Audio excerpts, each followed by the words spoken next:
Assalamu alaikum students. Today I am going to tell you about spacebar key and its use.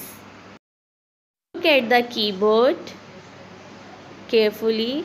The longest key on the keyboard is spacebar key. Now I am going to tell you its use. Spacebar key is used to give space between letters and words. Spacebar key is used to give space between letters and words. Look carefully. I am typing a sentence. The cat is on the mat. Is it proper?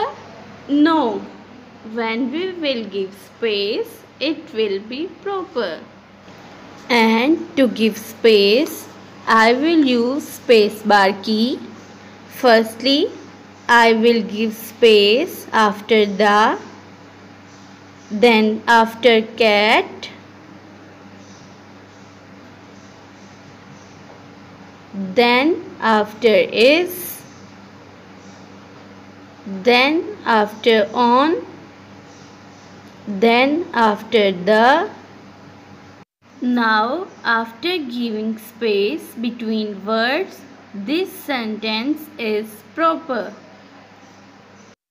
Okay students, look at the keyboard again.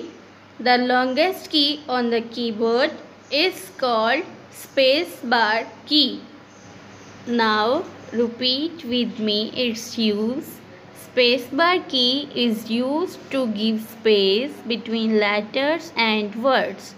Once again, spacebar key is used to give space between letters and words. Allah Hafiz.